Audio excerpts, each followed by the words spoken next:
see who shows up on here. You know, I only want, how do I edit this thing? Let's see.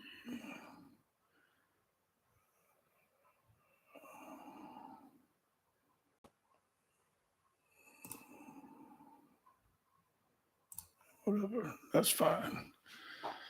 See who pops up on here, man.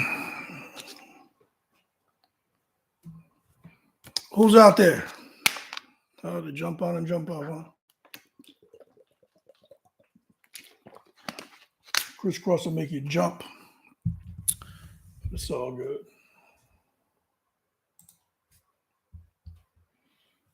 How do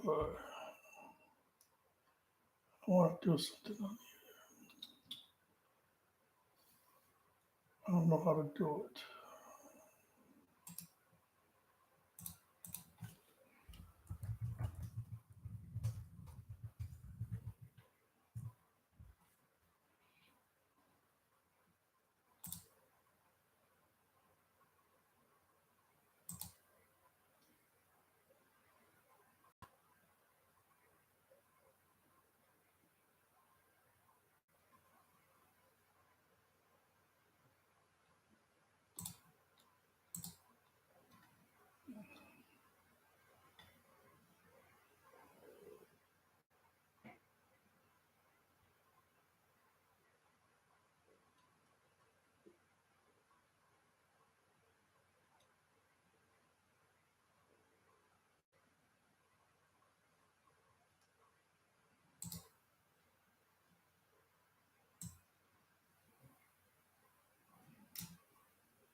Let me know who's out there.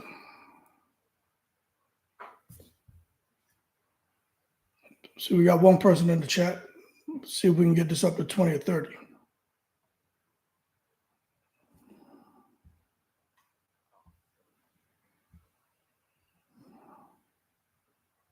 Living with obesity? Type something, let me know who's out there.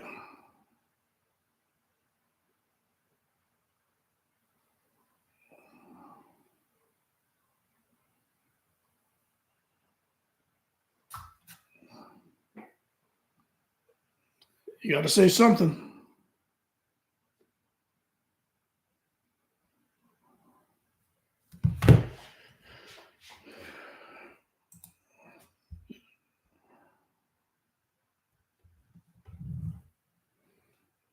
Two people in the chat. Say something. Let me know who's out there, man, so we can get this chat going. I got a lot to say, but nobody's letting me know who's out there.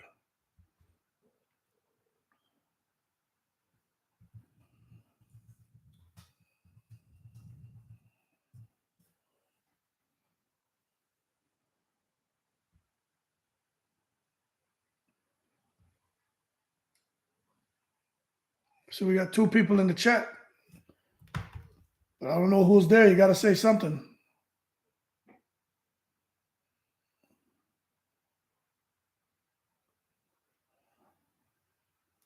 What's going on, man? Jay Reddy, I appreciate you jumping on the channel, man. How you doing today? You see what's going on with Deontay Wilder?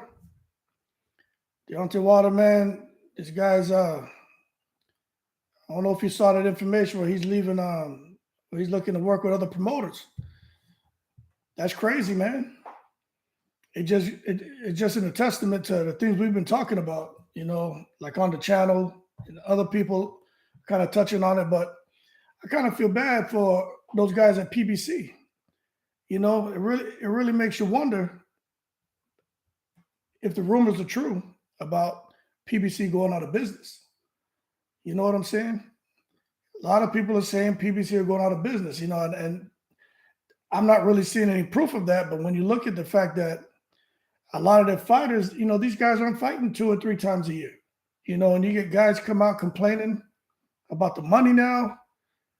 And I just think it's a matter of time before more guys actually come out and, voice their frustrations about the pay, and about the fact that they can't get 2 and 3 fights a year. The fact that they're not allowed to really go fight on other platforms. You know what I mean? Like, there's only, to me as a promoter, if you don't have the money to ensure your stable of fighters are fighting 2, 3 times a year, you might as well start looking to work with other promoters as well. And maybe that can help, free up some money, man. But Deontay Wilder, he's tired, obviously. But I think there's some bridges that's been burned too, man. I just don't know what this man is going to do. I know he's got Malik Scott in his corner. He's got Shirley Finkel. But I tell you what, Eddie Hearn is licking his chops at the idea of bringing Deontay Wilder over to Matchroom. Eddie Hearn's already gone on record and said, look, Deontay Wilder, let's have a conversation. So I think that's something that we may end up seeing. A lot of people may be disappointed in it, but at this point, guys like Deontay Wilder, they got to do what they got to do. You know what I'm saying? It just is what it is. And you got guys like Errol Spence who missed out on a lot of money. Errol Spence is frustrated, having to fight at 154 because he doesn't want to make 147, but they still want him to keep his belts because they don't want to run the risk of him losing his belts. You know what I'm saying? And now he's sitting here looking at the fact that the kind of money that he wants, he can't get. It makes you wonder, this whole $25 million that Crawford brought to the table, it makes you wonder, Al Haymon, why he didn't take the money, why he wouldn't even have a conversation with these companies that had these hedge funds that were willing to put up $25 million apiece. I don't know what these guys are going to do, but they don't have those deals in place like what Matchroom has in place with like DAZN. They don't have those business relationships. It's at a point to where they got to figure this whole thing out. It's real crazy, man. Let's see something here. You still there, Jay? Yeah, one fight's just not going to get it, man. It's just not going to get it. I mean,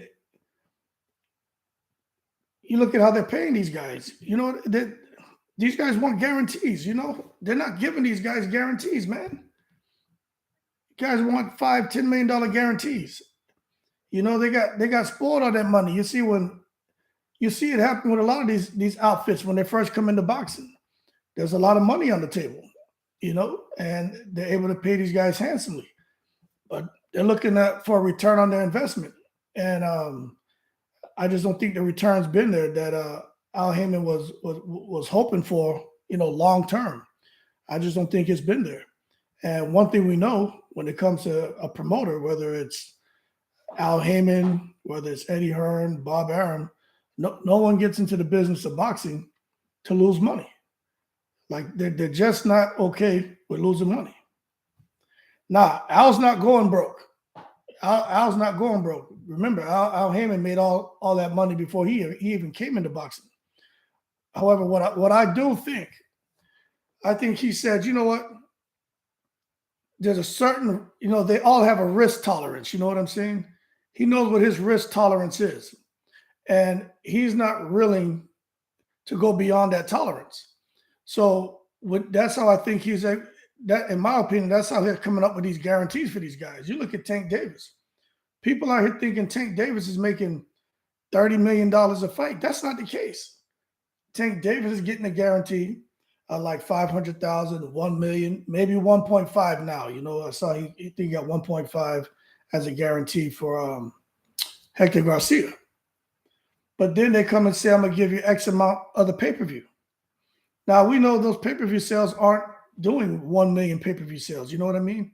They're not, he's not generating $25 million in pay-per-view Like, that's not happening. But then only 40% of that goes to the promoter. 40% of that goes to the promoter. That's what people don't understand. And then that 40% gets split. So if it's 40% go to promoter, that means 20% goes to Tank, the other 20 goes to the promoter. The promoter is going to get paid. They're not just going to take all those the pay-per-view revenue that comes to the promoter and say, I'm just going to give it to my fighter. That's not how that works. So you look at Tank Davis, who's supposed to be the face of boxing right now, right? The next pay-per-view attraction. That's how they're describing Gervonta Tank Davis. But Gervonta Davis, man, he's not even making $7-8 million. You know what I mean? The live gate gets Tank a lot of money because a lot of times he gets, money first, sports second. Absolutely. Tank Davis, sometimes he gets the whole live gate. But you figure if he's generating, $4 to $7 million out of a live gate, that's good money.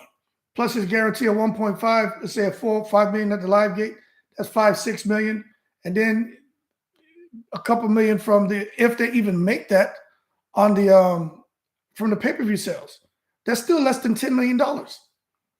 And then you got a guy like Wilder who's not even selling half as far as pay-per-view numbers than Tank, but Wilder wants $20 million. They just can't get there. You know what I'm saying? You're looking at this whole thing about Errol Spence and Terrence Crawford, and I'm not going to beat the dead horse on that. These other channels can talk about it.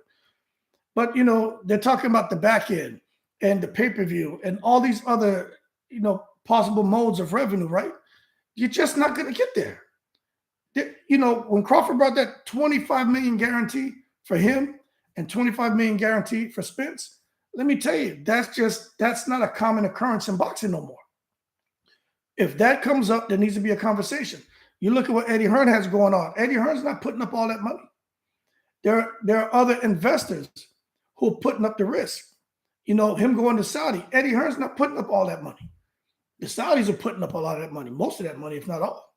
So, it's for Al Haymon to step outside of his comfort zone now, and he's going to have to build these relationships with these factions outside of his little world if he wants to make his guys happy, get them more exposure, and get them paid. You just can't you can't sustain an organic operation anymore. Like, you just can't do it. Not the way these guys want to get paid. And you know what? These guys are like children.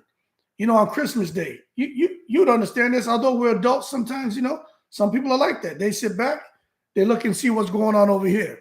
They see what this person has. And then they sit back and say, damn, what about me? What about us? How come we don't have that? It's really that point. This is a critical moment in time, in my opinion, when it comes to PBC. I think PBC is heading down a path kind of like Golden Boy. You just heard but Golden Boy has a huge support out there in Mexico. They can do fights in Mexico year round, and Golden Boy would be fine. Look at what's going on with Probellum. I don't know if you heard Probellum. Remember Richard Schaefer? Yeah, I know. Yep. Richard Schaefer was over there with Oscar De La Hoya in Golden Boy. Richard Schaefer was supposed to be the brains of the operation. So then he leaves Golden Boy. Now he formed Probellum. He got Regis Prograis over there. I think he has, what's his name, Amantis Stanionis. But supposedly, Probellum is about to file bankruptcy and go under. Something's going on over there at Probellum. I read an article yesterday, man. I can't remember exactly what that article said. But it was something about the fighters who were on Probellum and about those guys being released from their contracts so they can go out there and try to get signed by another promoter. Something's going on with Probellum. I can't remember exactly what it was, but I know it got my attention. And I said right there, I said, you know what? These are key indicators, man, that these fighters, they need to go where the money is. Absolutely, Jay. They need to go to where the money is. Whether it's BLK Prime, which, BLK Prime has money. I know a lot of people still feel a kind of way about BLK Prime just because of the way BLK Prime was introduced to the boxing world. They came in, and for the most part, the way people see it, this isn't how I see it. They see it as BLK Prime prevented the biggest fight of this era from happening. That's how people see it. If it wasn't for BLK Prime, Bud wouldn't have had an outlet. Bud would have had to go and fight Errol Spence, and everyone would have been happy. So I think BLK Prime, they get poked in the eye a lot because of that. But I'm gonna tell you this right here. It doesn't matter if it's BLK Prime, the zone, it doesn't matter what it is. These fighters need to go to where the money is. You look at when the zone came on the scene, they still got money over there. You look at guys like Tevin Farmer, Bad Luck Prime. I know, right? The 3-leaf clover, you know what I'm saying? Or the 5-leaf clover. You look at Tevin Farmer. Tevin Farmer goes over to the zone when the zone first was popping off. Nobody in the world was thinking about no damn Tevin Farmer. This man was smart. He said, you know what? I don't care what no one else says. I'm going to go over here. They're going to give me money. They're going to keep me active, even if it's only for 2 or 3 years, and I can make 5, 6, 7, 8 million. That's more money than I would make in 2 years of sitting here being inactive. Tevin Farmer's out here driving Bentleys and everything now. He's established a couple of little small businesses. Tevin Farmer, he did what he was supposed to do. He got in, took advantage of the opportunity presented him, and he made the most of it. Now, I'm going to tell you right now, in my opinion, when it comes to those Charlo brothers, and when it comes to everyone else who hung around over there on PBC, I'm all about loyalty. I really am. But when you look at the kind of money Eddie Hearn was throwing at those guys to try to make fights, Farmer versus Ward, still happening. Yeah, it's supposed to be happening. It's supposed to be happening. But you look at the kind of money that was being thrown at those guys, those PBC fighters, none of them took it. They want to stay loyal to Al. But now I'm sure they're looking back saying, damn, maybe I should have took that 15 million. Maybe I should have took that 10 million, especially those Charlo brothers. They're trying to make those fights with Charlo and Andre. But yeah, Farmer and Ward, it's supposed to still happen. But you just don't hear much about, Farmer and Ward and all the other crap that's going on. But they're supposed to still be happening. Matter of fact, I was talking about they're supposed to be on the undercard. But talking about undercard, you seen that undercard for Benavidez and Caleb Plant? They have a stacked undercard. They got a super stacked undercard, man. So I'm looking forward to that as well. But I'll tell you what, we can talk about undercards and fights coming up. Gervonta Davis. I don't think Gervonta Davis is going to be around, man, after me. Rayo Colbert, yeah, I saw that. That's a good fight. That's a good fight, man. I think I like Colbert. I like Rayo, but Colbert, let me tell you, I don't know if Colbert's going to get through that fight, man. I don't know.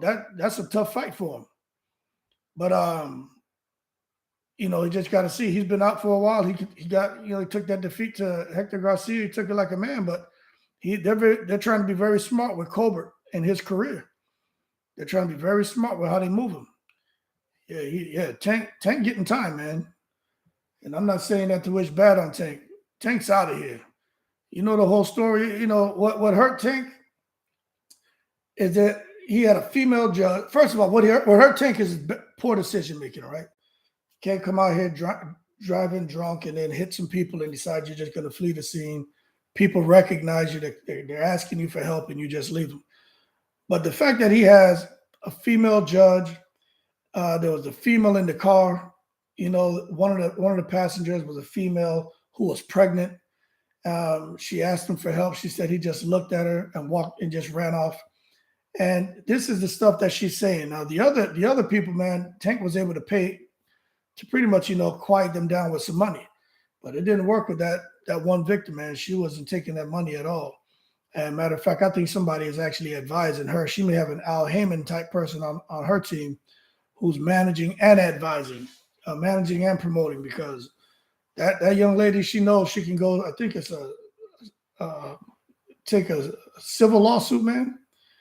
Yeah, that hurt. I think she can go into like a civil lawsuit. So he'll get jail time and she can still sue him. So she's not looking for no little $1 million in hush money, man. She's looking for real dough from Tank. And he's going to the joint. How long he's going to go, I don't know. But he's out of here. You would think that by this point in time, with a lot of these fighters right now, you would think that these fighters would have learned from the mistakes of their predecessors. Everyone knows about Mike Tyson, the ups and downs. Kind of in and out of jail, drug issues. You know what I'm saying? It's crazy. He bet on himself. Who bet on himself? You talking about Tank Davis?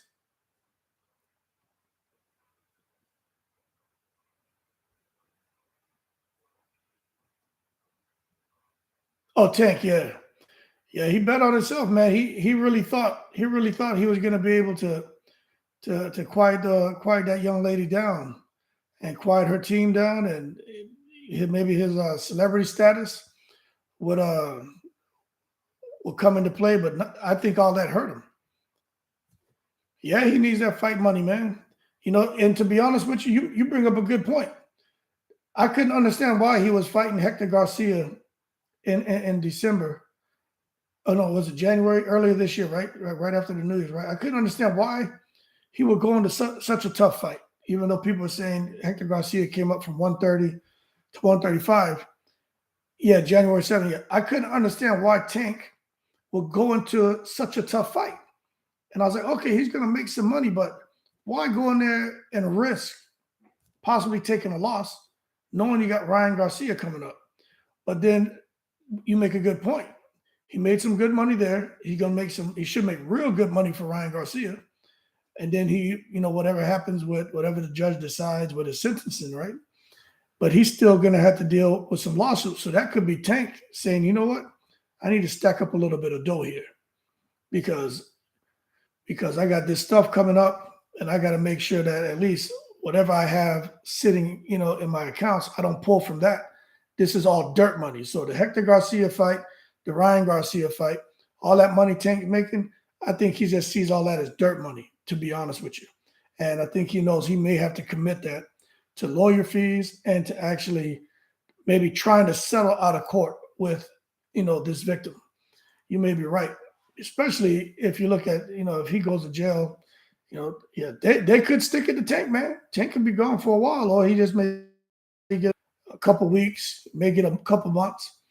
But with something like this, and the fact that his name keeps coming up, issues with domestic issues, he still has to go to court for that, man. I think February 23rd he goes to court for the domestic dispute down there in Florida. You know what I'm saying? That's not good. That's problematic. And he kind of did it to himself. No one's helping him. Adrian Broner's there being a soundboard, but Adrian Broner's got his own issues. You know what I mean? Adrian Broner's out here struggling. I actually don't think Adrian Broner's going to get to his third fight with BLK Prime. I don't think he's going to get there, man. You listen to the interview Adrian Broner did the other day. Every single day is a fight for Adrian Broner to stay away from alcohol, to try to deal with depression, and you want me to believe this man is going to try to get all the way to the end of the year and get through 3 fights. He barely no way. Nah, I don't think he gets there. Him and Kevin Cunningham, his coach, been going at it this whole training camp. That's a bad sign. You know what? That reminds me of AJ and Robert Garcia. When you hear that Anthony Joshua and Robert Garcia were bumping heads, Anthony Joshua didn't want to listen, or he felt like, I know a better way. But, I don't know if it was the way Robert Garcia was communicating with him. I don't know if it was the delivery. However, I'll say this. The coach is the coach, man. And to me, it's problematic when you get these guys who don't want to listen to the coach. You know what I'm saying? You got to listen to the coach. And then once those lines get kind of muddled up, once those lines get kind of muddled up and you no longer have the respect and see the coach as a coach and the coach becomes more of a friend, then you have huge problems. You know what I mean? Because now you're kind of fraternizing, which is hard not to do when you're working in such close proximity with someone. But with Adrian Broner talking about how he talks to Al Haymon, calling him the N-word, cussing when he talks to him, and talking about that's just how I talk, that's just me. I don't applaud that, man. You know what I'm saying? And him being down there with that coach Cunningham has money.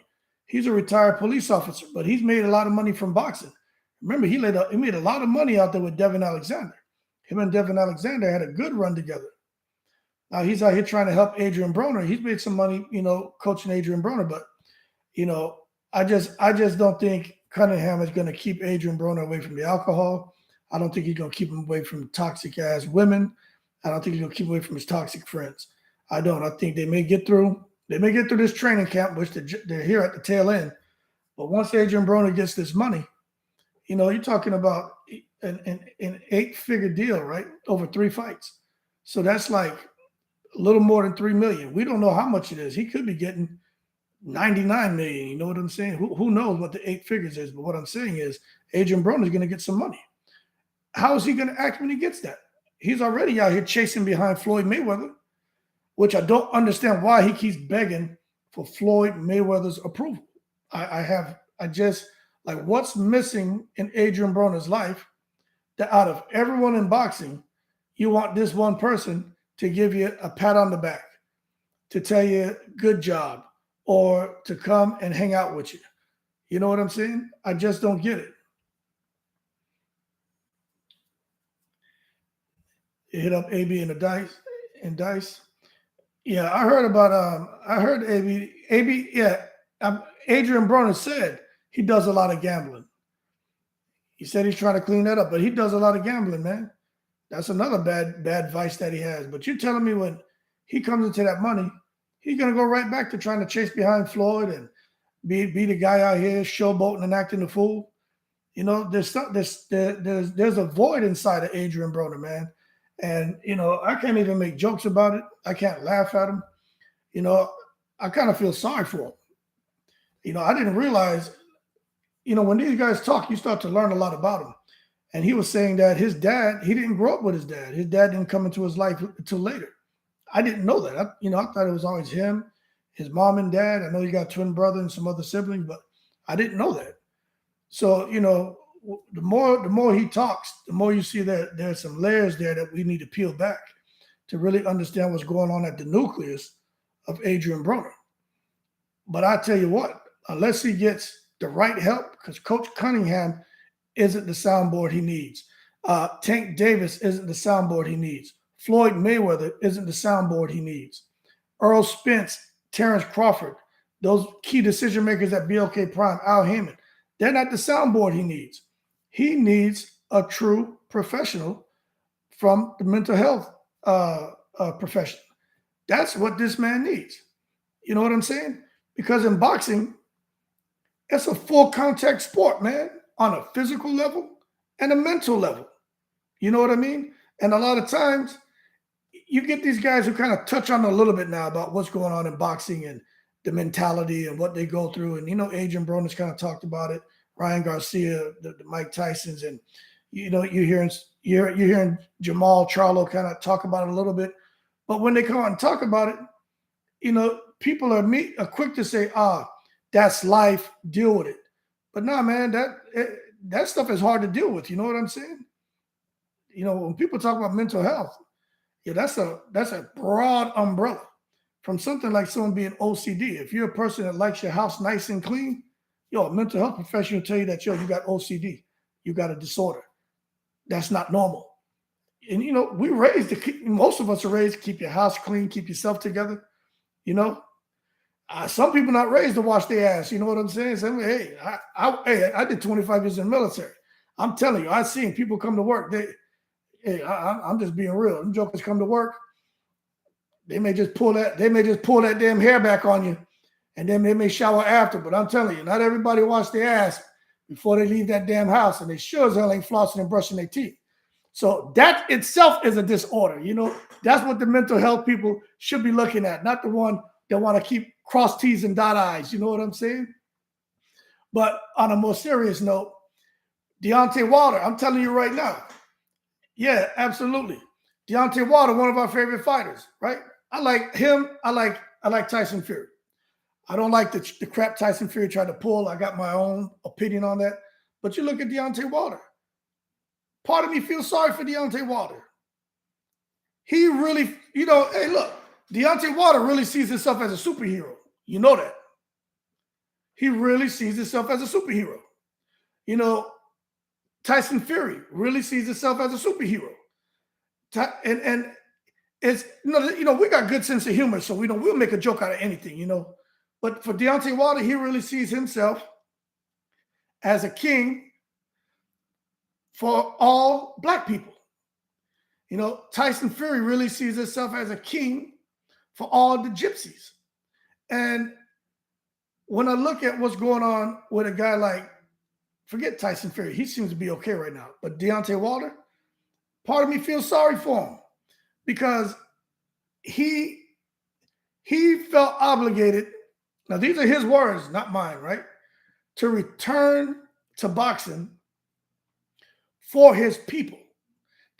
This man was chilling out in Alabama, fishing off of his back porch, catching bluegill and catfish, right? Spraying mosquitoes, chilling in Alabama. And then all of a sudden, they put a statue up of him. You know what I mean? Beautiful statue. Gave him his flowers, right? That's outstanding. So many people no one shows, it's so hard for people to show gratitude and appreciation. He gets it in the form of a statue. And then all of a sudden he goes back, he's laying down, this energy comes over him, he gets the glow. I got to return for my people. All right, no problem. All of a sudden he's trying to get a fight lined up. What am I going to do? He goes and he decides to fight Hellenius. No problem. He goes into that fight, right? Why is nobody talking about Wilder ducking Ruiz? Hey, thank you for joining the chat. Errol Sexual Boxing Eagle. What a name, man. That's hilarious.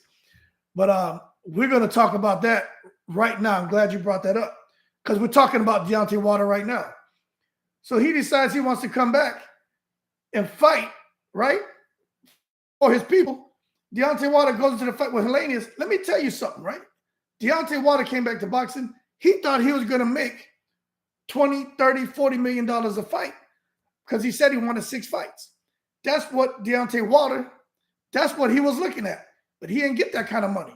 That fight with Hellenius, that fight with Hellenius flopped. So now when we talk about him and Ruiz, right? I'm going to say this right here to you guys, and especially you, Errol Sexual Boxing Eagle. That name is crazy, right? How much, before we call Wilder a duck, how much of this do you think is Malik Scott? See, that's a real question, man. How much of this do we think is Malik Scott behind Deontay Wilder?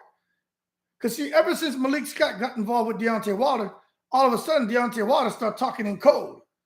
You know what I'm saying? No one understands Deontay Wilder except for Malik Scott. Y'all see this stuff that Deontay Wilder be putting on Twitter? Man, I can't understand that. Deontay Wilder went out there one day talking about as a heavyweight champion, if I go fishing and I catch a trout and I realize I didn't want it. As a heavyweight, I went out and fished and I caught a snapper and realized I didn't want it. Then I went out and fished again, and then I caught a catfish and realized I didn't want it. Then on the 4th fishing trip, while I was out there on the boat with my line in the water, I realized I didn't want fish. I wanted deer meat. I'm like, what the hell is Deontay Wilder talking about? You don't want fish? You want deer meat? I'm like, come on, man. But Malik Scott's got to decode that because he means something. It's just like him out here talking about he doesn't want to fight Ruiz. I tell you what, I don't think he's worried about Ruiz, but I think Ruiz is a tough fight. But I think Wilder beats him. I think Wilder beats him. But I think he doesn't want to fight him because of the money. It's the money, man. You got to understand they're both under the PBC umbrella. I don't know this for a fact. I am quite confident that they try to hit Deontay Wilder.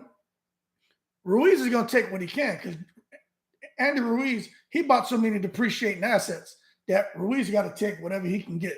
So I'm not worried about Ruiz and Ruiz complicating any negotiations. But with Deontay Wilder, I'm sure they try to hit him, we'll give you a $500,000 guarantee.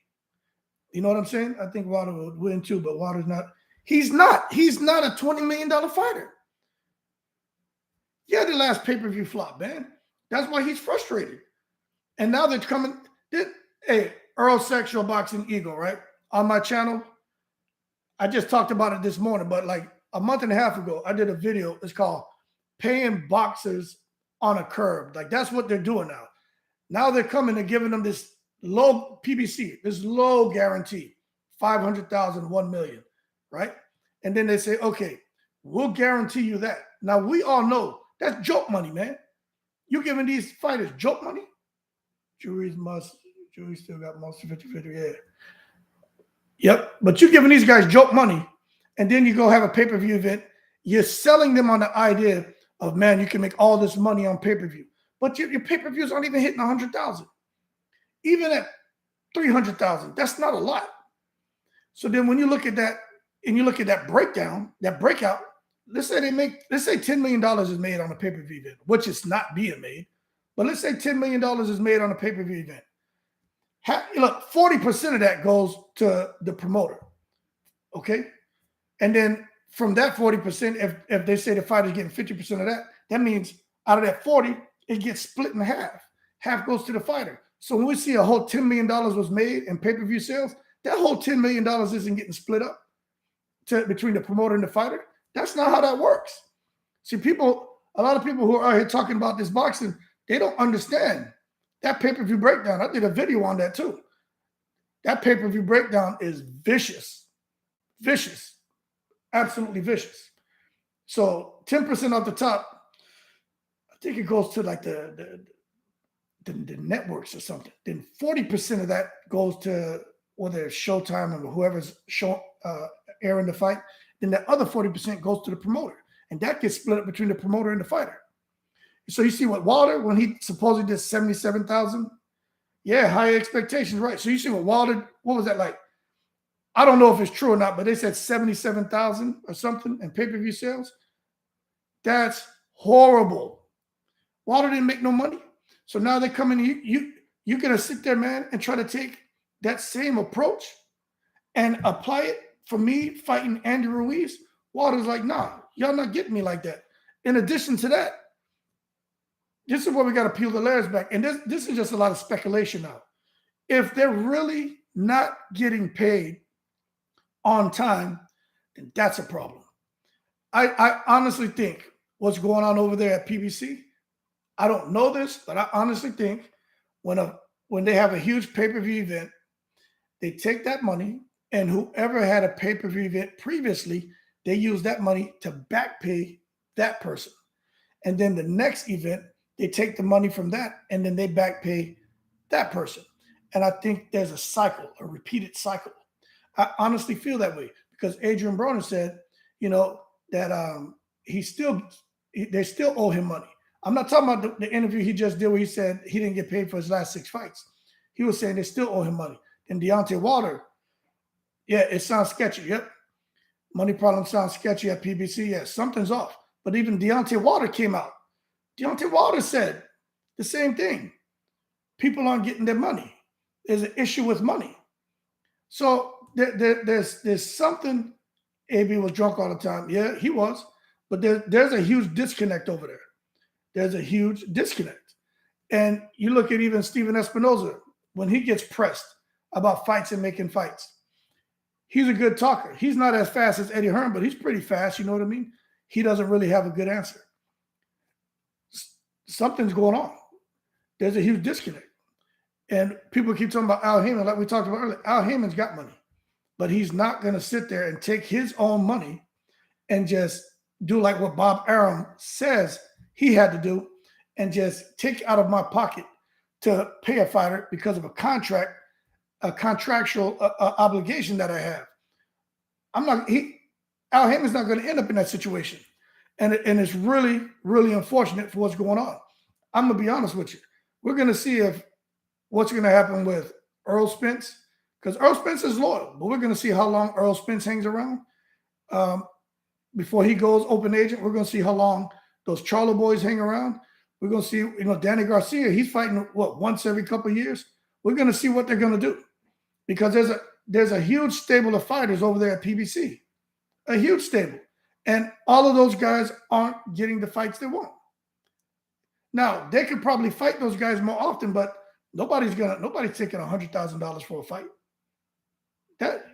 These guys got spoiled with making real money. They're not taking that. What's my thoughts on Jamal Charlo? I'm gonna tell you, man, they should have stripped Jamal Charlo, or Jamal Charlo should have just gave up the damn belt. Did like Keith Thurman, man. Give up the belt. You see, this is something that this is how I truly feel. I look at what happened with Spence and Crawford, right? And that whole bottleneck over the last year and a half. None of the belts really getting defended the way the sanctioning bodies want it. They want those belts defended 2-3 times a year. They want those belts defended. You guys understand these sanctioning bodies, that's how they make their money. Whenever their belt gets defended, the challenger has to pay a fee and the champion pays a fee. There's a promoter who has to pay a fee. You understand? And in addition to that, any additional modes of revenue that the fighter makes as a result of that fight, the sanctioning body gets a percentage. So when I look at Jamal Charlo, something's off there, because I don't see how he was allowed to go so long without defending that belt. I understand what happened here. But you know what? I'm going to say this. I understand the turmoil in his house, domestic issues, him, his wife, kids involved, trying to get his personal affairs in order. I can understand that. But when that came to light after he had already, not defended the belt for 8 months, something like that. This whole thing about having an injury or something like that. He had the mental struggles. That was all BS. I'm not saying that stuff doesn't wear you down mentally, but he was having personal issues. Okay. But the WBC, they worked with him. But I think that stuff going on with Jamal Charlo has been going on for years. I think it's been going on for years, more than 2 years ago. I think that ups and downs with his wife has been going on. I don't think it's been a secret with Al Haymon, with PBC, with the WBC. I think it's been going on for a while. It just got to a point to where, man, that stuff doesn't just come up overnight. Not like what the hell they had going on. It's been going on for years, and that's why they worked with him the way they did. But to me, the ideal situation would have been for Jamal, just give up the belt, man. That way the belt Adamus would have had the belt, or he would have fought somebody for the belt, right? Munguia, but Munguia ducking everybody. Oscar De La Hoya got Munguia ducking everybody. But anyway, Adamus right now will be the champion. Then Jamal got his stuff together. He returns. He fights Adamus, gets first right of refusal, fights him, gets a shot back at his belt. But somehow they let this man go all that time without actually, defending that belt. That to me is crazy. And that to me is the politics. But at the same time, there's a human element there as well. I know us as boxing fans, we can be pretty iron-fisted. We just want to see these guys fight. But at the end of the day, there's a human element there that I think, in particular, the WBC may understand a little more than the other sanctioning bodies, because they seem to have an intimate relationship with their fighters. Yeah, thank you, Jay Reddy, for the donation, man. Yeah, man, I love talking, man. I talk all day with y'all boxing. I got 4 kids I got to go get at some point. But yeah, no problem, man. But there's a human element there, and I think the WBC, out of all the, like the WBA, you don't hear no damn WBA talking about their fighters. They don't come out. Those guys behind this, they don't come out. The presidents of those organizations talking about their fighters. The WBO, nobody comes out here really giving interviews, man. The IBF, it's really the WBC. I mean, the two faces when it comes to boxing that we always see. You can click on, go and do a video. There's two faces. You're always seeing Eddie Hearn, right, with his comb over, with his fast talking self on an interview, and then outside of him, you see what's his name, Mauricio Suleiman. Mauricio Suleiman, hey, he's not ducking any smoke. He may not give you no damn answers like he did on the Boxing Voice, where he came over there and talked in circles, But Mauricio Suleiman will actually come out here and give an interview. But outside of that, no one else is doing anything. They're not really. So I think these other guys are more strictly business. They're all about their money. They're all about the belts being defended. And you look, hey, WBA, WBO. Jamel said he was injured. Yeah, I'm gonna talk about that. Jamel said he was injured. Josh Taylor said he was injured. They want proof from the doctors. It's like, hey, you're gonna get a what's that? You want to excuse absence? Bring me that doctor's note. That's how they did Jamel. That's how they did what's his name? Josh Taylor. And if they didn't provide it, they would have stripped him. So those other sanctioning bodies, I don't think they get caught up as much as into the political BS and the corruption, man. Okay, but it is what it is. As far as transgender boxing, let me tell you something, man. The WBC, yo, this transgender crap. You think the sanctioning bodies will go that route? Yeah, they're already going that route with the transgender stuff, man. WBC is already going that route. They're trying to put together the right framework to where they can have transgenders actually box. But what they don't want, which I think is right, and I don't even see why there's a conversation about this transgender stuff. You know what I mean? What the hell is a man doing? I don't care about the hormones, pills, or whatever the hell they do. They go and I don't care about that, right? What's a man doing fighting a woman? I identify as a woman. So I'm going to go in here. Yeah, I can still bench press 225 pounds. She's barely pushing up 50. But what's going on, Bully Block Bloxing?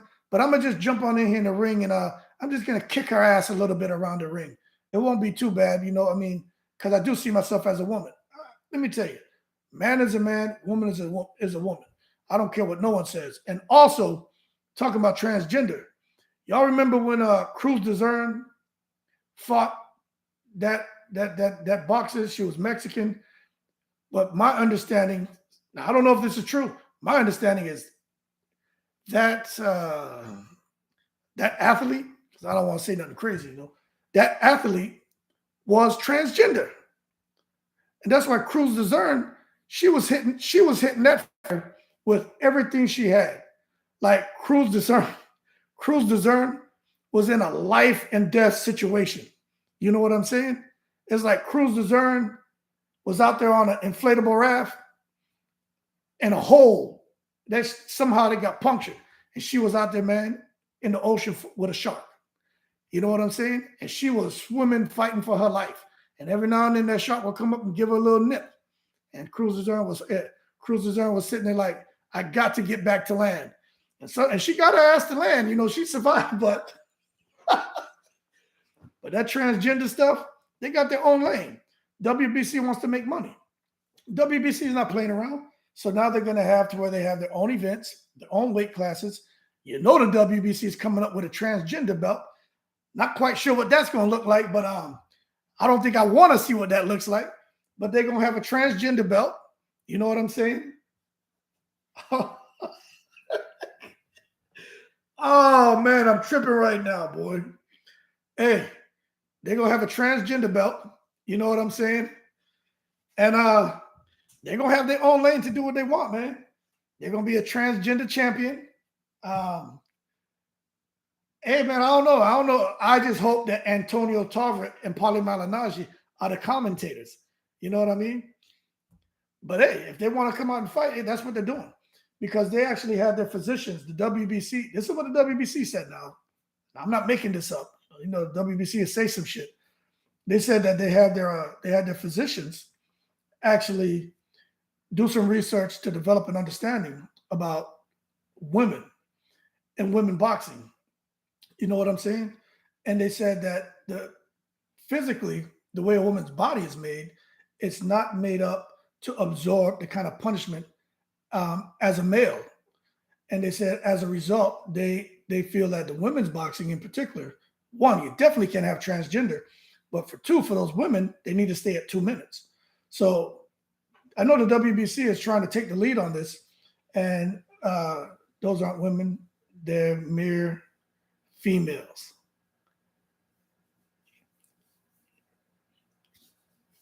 Who are you talking about? The men who see themselves as women? Yeah, I don't know what to call him, man. I don't want to offend anybody. I know sometimes people come in the chat. They may be a man identify as a woman identify as a man. No, the women. Yeah, yeah. Okay, I hear what you're saying, but it's just, hey man, these are the times we're in. You know what I mean? It is. It's crazy. Bully block boxing. Yeah, we out here. You go to the restroom. This is what's crazy. You can have a woman who identifies as a male, and she'll just come in the men's restroom. A man identifies as a woman, just walk up in the woman's restroom. You could be in there with somebody have a small daughter, and this 6'7" transgender. Yeah, I think.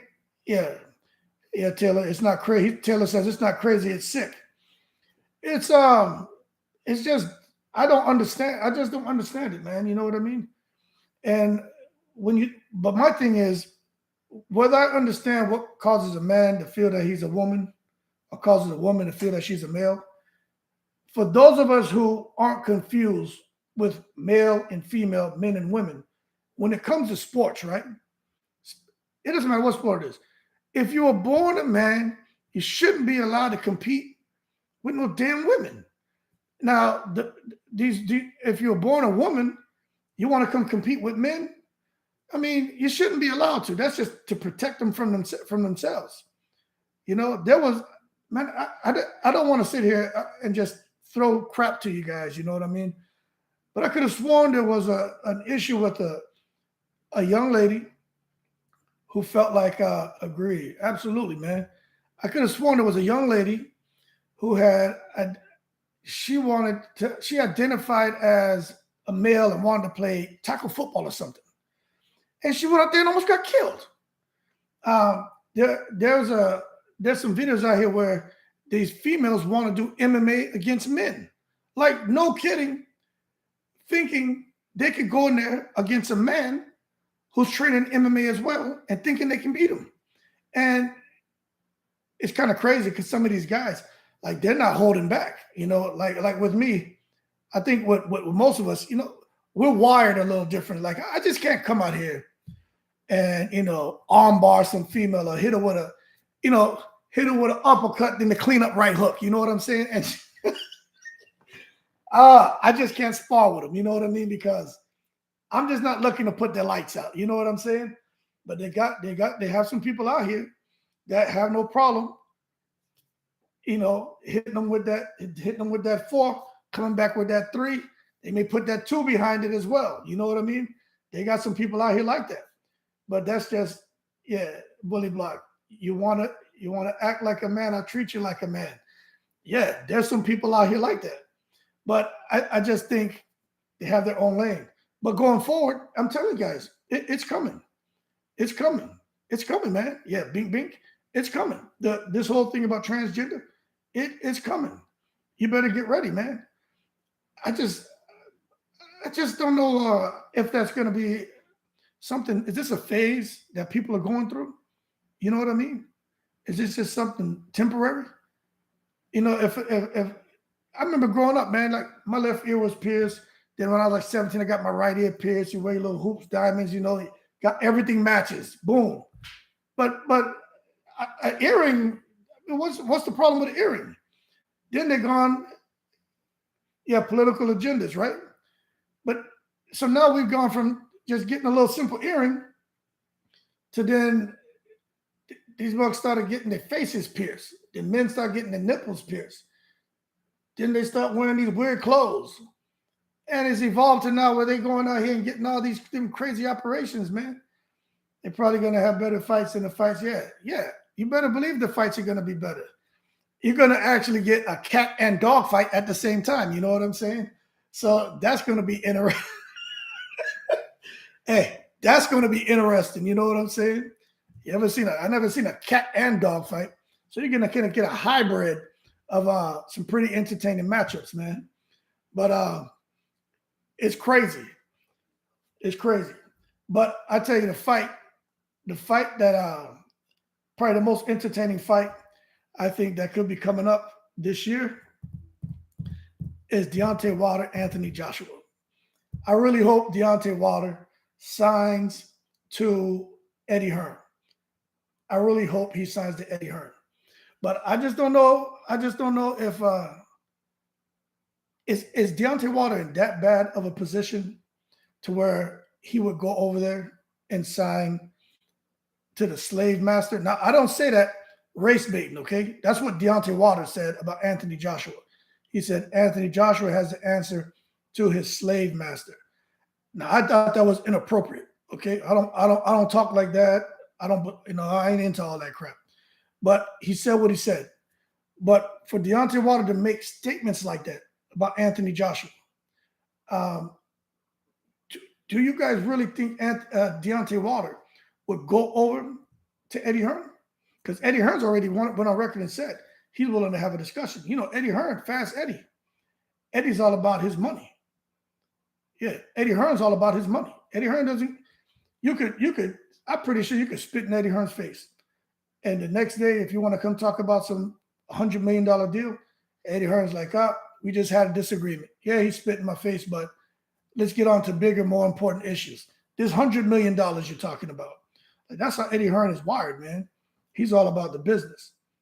But I think for Deontay Wilder, somebody was saying they felt Deontay Wilder needs to actually sign to Top Rank. Who does Top Rank have? Big Baby Anderson? And then my boy, Richard Torres, right? But those are up-and-comers. Deontay Wilder's not going to be a stepping stone for these up-and-comers. Deontay Wilder needs to be with some established guys with big names. So him going over to Matchroom, I think that is the best fit for him. Because who else has all the heavyweights with big money? Derek James putting some finishing touches on AJ. Wilder going to be shocked. Everyone's going to be shocked. I agree. I think Anthony Joshua, we got to see how he looks, but I can't expect Anthony Joshua to not look great training with Derek James, right? You look at what Derek James did with Jamel. Remember, Jamel, out of the two twins, right? Jamel, he was supposed to be the one that was pillow fisted. When you look at Jamel across the 154-pound division, nobody had lofty goals for Jamel Charlo. Nobody had lofty goals for Jamel Charlo. They knew he was talented, but the big buzz was around who? His brother. The big buzz was around Jamal because Jamal was dropping people. But then you see, for whatever reason, Jamel decided Fast Eddie can get him the fights. He'll throw him with the dogs, but he'll get him the fights. Fury for sure. Yep. We're going to put him in the AJ fight. But then Jamel went over there to Derek James. Remember, Jamel was the smaller twin, the pillow-fisted twin. He goes over with Derek James. Jamel starts clipping people. Fight after fight, knocking people out. So there's something special about what Derek James is doing. You look at with Errol Spence. Remember, Derek James had Errol Spence since Errol was an amateur. But just, yep, absolutely, Jay Reddy and Bully Block. You look at Errol Spence. It doesn't matter if people are, well, Crawford, Spence, forget that, right? Crawford's a special fighter. Spence is a special fighter. But when you look at Errol Spence and what he's able to do from the first second of the first round to the last second of the last round, and not just a matter of how long the fight lasts, I'm talking about to the 12th round. You think just because of Derek James that he's KOing people all of a sudden? Hey, Taylor, I'm glad you are in this chat. I'm going to be honest with you. Let me finish this thought real quick. But what I'm saying is there's something special going on over there in the camp. And you look at Frank Martin now. Something special going on. Frank Martin, he looks exceptional. Now, I am going to say this. I'm going to say this to you, Taylor, to you, right? Man, I've had that discussion. You see Jamel Charlo, who wasn't KOing people, all of a sudden he's KOing people, right? When you start looking at Conor Benn, wasn't really KOing people. He was actually looking pretty damn bad. All of a sudden he comes out, he's KOing people, right? Tyson Fury wasn't really known for KOing people. Now he comes out and Tyson Fury is out here KOing people. I think it's fair to have the conversation that, maybe there's a little bit more going on that meets the eye when these fighters start knocking people out like that. Now, you see, I've never fought professionally, but I fought. And I've done a whole lot of sparring. And I'm going to tell you, I know how to get my weight behind my punches. I can hit you with a shot and hit you with that same shot, and that same shot be more impactful than the first one, depending on the leverage and sitting down on my punches. Okay? But you don't just come like Juan Manuel Marquez in the first 3 Pacquiao fights where you can't drop him, and then in the 4th Pacquiao fight you almost kill him. Like, you got to pay attention to that. So I think, Taylor, I think that's a fair question. I think that's a conversation that needs to be had. What exactly is being done out there in the James camp for a guy like Jamil to all of a sudden become a knockout artist? But I will say, when he was training with Ronnie Shields, it was more of a different approach. More like being a boxer. I always say, float like a butterfly, sting like a bee. And then when he got over there, he kind of changed. He kind of changed his style. So I'm not so sure about Jermell Charlo and maybe foul play. But I'll tell you this: you're looking at Caleb Plant, and how Caleb Plant knocked out Darrell. And I'm gonna get to these comments, right? But you look at Caleb Plant and how he knocked out Darrell. That was kind of crazy and kind of unexpected. But with Caleb Plant and Benavidez, I'm going to be paying attention to that fight, because you got Conti in Plant's corner, Heredia in Benavidez corner. And I'm going to be watching those body types on the weigh-in, in particular Benavidez, because, Benavidez, like Juan Manuel Marquez, he's always looked soft. Benavidez damn near has breast. But if he comes in there now looking like Lee Haney, if he comes in there looking like Marquez in the 4th Pacquiao fight, all ripped up, striations everywhere, wearing a Speedo, body oil, nah, man, that's a problem. Your body doesn't change like that, man. Look, man, I used to do some of those little 4, 8, 12-week challenges and all that back in the day. But I used to go from like 205 to 185, and then when I was boxing, I dropped from 205 to 160.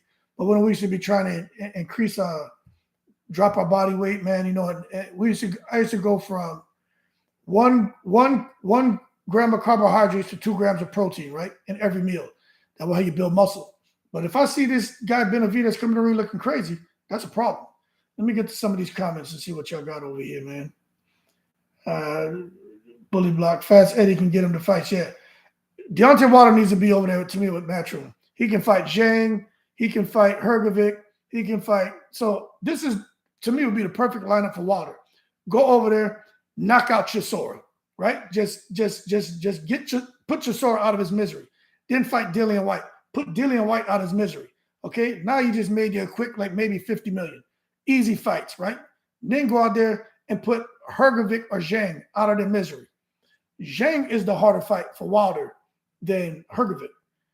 That Zhang, that Chinese fighter, I don't know about his stamina, but his power is crazy.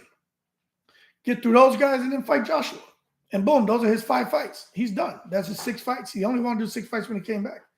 That's what I think needs to happen. Bully Block Boxing says AJ in the doghouse, he's going to come out a beast. Yeah, I think so. I think AJ is going to hurt Franklin. And Jay Reddy says Franklin might be in trouble. Listen, I'm going to tell you all this right now. I did a video. I told Franklin, I said, hold your horses. Don't take it to the stupid. Because Franklin's coming out here talking about he can't understand why Anthony Joshua took on Derek James as a trainer.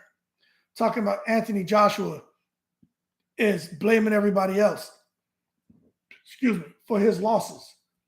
And I'm sitting here saying to myself, what the hell is Franklin talking about? Like, why is Franklin even talking? Jermaine Franklin, let me tell you something. You know what? He earned this fight by looking like a weak opponent. I don't care. He didn't look spectacular to me. I've watched him fight. I like him. But Dillian White fought. All right. If you guys follow the channel, you know I like to say this. You can't turn a lion into a pussycat. You know what I'm saying? You can't take a lion who likes to eat meat, right? You can't take a carnivore now and have that lion, well, he see that wounded gazelle come by, he just look at it like he's stupid, and then he see a head of cabbage, and he jump on and start to yam the cabbage. No, let a lion be a lion. Let a carnivore be a carnivore. Don't turn him into a herbivore. I don't even want to be an omnivore. Let a lion be a lion. And that's what happened with what's his name? Dillian White. He got with Buddy McGirt. He turned the man into a herbivore. Nah, man, we don't want you to go after the blood and consume these guys. No, we want you to just box and be cute and try to go the distance. That's stupid. That's not Dillian White's style. But I'll tell you what's going to happen now. Dillian White got in there with a lion who was confused about whether he should be a carnivore or herbivore. His ass is about to get in there with Anthony Joshua, with a trainer who's all about blood, all about being a lion. And Jermaine Franklin, I don't think he gets out the first round. I'm going to be honest with you. And to be honest with you, I like Jermaine Franklin, but when he came out talking trash about AJ, that pissed me off because he hasn't earned the right to do that. He hasn't. If Deontay Wilder says something, Tyson Fury says something, they've earned their stripes. You know what I mean? They've earned their stripes. They can talk trash. They're kind of all on that same level. But Franklin should just be very grateful. But don't come out here and start talking trash about AJ. You're not even, look, he's not on AJ's level, and I'm just being real with you. Taylor says Derek James became trainer of the year because he sold out. His fighters are protected. Why do you think Derek James fighters are protected? Talking about Jamel and Errol Spence and Frank Martin, or are you just talking about Jamel and Errol Spence? And are you talking about Jamel because he's not fighting Zoo right now because of the so-called injury? And you're talking about Spence because Al Haymon fumbled that. They can blame Crawford all they want. Al Haymon fumbled that. He wouldn't even look at the $50 million that Crawford said was on the table as a guarantee, 25 for him, 25 for Spence. So I think Al Haymon fumbled the ball on that. Bully block, Derek James remind me of Houdini from Ali when he talks. Yeah, Derek James, he boxed as a pro for a while, so he took some shots. That could be why he has that slurred speech. But I tell you, Anthony Joshua, to me, he should have either stayed with Robert McCracken or with Derek James and Freddie Roach. But I don't think Freddie Roach can handle him. I just think Freddie Roach, advancing in age, Parkinson, I just don't think he can handle a guy like Anthony Joshua's power. Bully block, trainer of the year for sure. Franklin is not even European U.S. level. No, Taylor, yeah, absolutely. Franklin is not. Franklin is right about Anthony Joshua. King Franklin doesn't prove anything yet. Franklin's just glad to be getting. I heard Franklin's getting like $2-3 million, man. Isn't that crazy? Franklin getting more money than Deontay Wilder made in his fight against Helenius. Now that should tell you something. All big money, famous fighters. Yep, Bully Block Bottom. Oh, Wilder was a killer. Interesting that Taylor and Tank and Davis overrated. Okay, so Wilder was a killer. This is another one of those things where, look, man, Malik Scott and Deontay Wilder, like I really need to do my due diligence and to try to better understand. I know those guys have been friends for a while in each other's camps. Deontay Wilder's birthday is the same day as Malik Scott's mom's birthday. Malik Scott's birthday is the same day as Deontay Wilder's mom's birthday. I know there's some energy there. You know what I'm saying? There's some energy there. But I just don't understand. I don't understand this whole thing about trying to take even a guy like Deontay Wilder. Why are you trying to take a lion and put him into a pussycat? Deontay Wilder will never, ever float like a butterfly and then trying to go to the body. I don't know if y'all saw when he fought Helenius. Wilder threw a little jab to the body and Helenius countered him early in the fight. The fight didn't last long. You go back and watch it. The first jab Wilder throws to the body. Helenius counters him with that right hand. Bink! And Wilder stumbled back. He kind of made a little face like, damn, this man countered me. You know what I'm saying? And then, he started doing the lateral movement and the stuff they had been practicing. And, Helenius stupid. You go trying to chase. You come out there and your defense is your face, and then you got what you got. You can't just decide to walk Wilder down with your hands down around your damn waist. That's suicide. And Wilder hit him with that shot. Taylor, do you follow the Conor Ben case? Of course I follow that case. I follow Kinahan too, man. You see, I complain sometimes. I think twice I've vented a little bit on the channel, Taylor, because I feel sometimes, man, with my content, it's not the shock and awe. It's not I'm not rewashing Terrence Crawford, Errol Spence, Terrence Crawford, Errol Spence. So sometimes I feel, even if I'm tempted to go that route and talk about that nonsense, I don't do it because that's not me. You know what I'm saying? I like to talk about a lot of different things. So Conor Benn, of course I'm up on Conor Benn, man. Since he got busted, he's back to being a featherweight. Of course he's back to being a featherweight, man. Hey, look, Conor Benn, let me tell you something. They just said in the UK, for the UK, the British Boxing Board of Control, they just came out and said Conor Benn can't fight in the UK. Conor Benn, the WBC is sketchy. But as far as the UK, Conor Benn can't fight in the UK. They said he cannot fight there until he proves his innocence. And you know what? He can't prove his innocence. 2 different tests, man. You know what I'm saying? He failed 2 different tests for the same crap. So this clomiphene, fertility stuff for women, that stuff can boost testosterone in men depending on the men's body, how they adapt to it. 200 to 800% boost their testosterone. That guy, Brock Lesnar, Brock Lesnar from the MMA, he was in WWE. Yeah, twice, right? Brock Lesnar tested positive for that crap too. So this isn't, you don't just, 30 eggs a day, right? That's complete madness. You don't just accidentally end up with this clomiphene crap in your system. And let me tell you something, right? First of all, who the hell eats 30 eggs a day? All right. I like the whole Canelo thing about eating the beef in Mexico. I like Tyson Fury's story about eating a piece of wild pig out there in the country out there, right? I can kind of see that. But sit down with a big ass bowl of 30 boiled eggs. Boiled eggs? Man, you can't make me believe somebody eating a bunch of goddamn boiled eggs. I just, get out of here. Yeah, not the eggs. You know what I'm saying? I mean, damn, say you had 30 omelets, but 30 boiled eggs? Get out of here, man. Who the hell eating 30 boiled eggs? But anyway, they're actually trying to they've had talks. It's not official, but the talks are underway for Conor Benn to fight Pacquiao in Saudi Arabia. Now, I don't know if you guys knew that.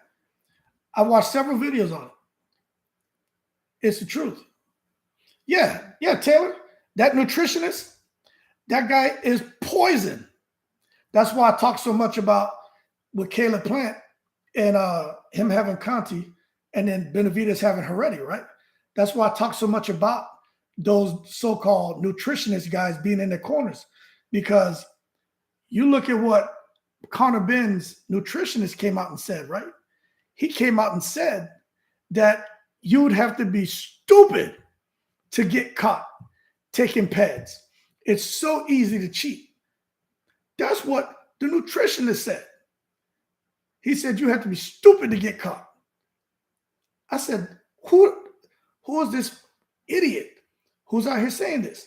And then, of course, he deleted all his social media stuff. But once this is the thing, I'm glad he talked, right? I'm glad he said that. Because when that nutritionist came out and said that, talked about the cycles and how, that those guys from, whether it's VADA or UCAD, that once you go to bed at night, they're not coming. So you can take certain things and it'll be out your system by the morning. So by the time they come in the morning, it's out your system, right? I said, this man has it down to a science. But when I found out that that was the same guy who was in Tyson Fury's corner, that's where I did that video about Tyson Fury and about how he returned to boxing and about how I think he cheated in those Wilder fights, because there's just too much smoke there, man. And when there's smoke, there's fire. I mean, this nutritionist was in Tyson Fury's corner. Tyson Fury all of a sudden knocking people out. Tyson Fury get this unknown power.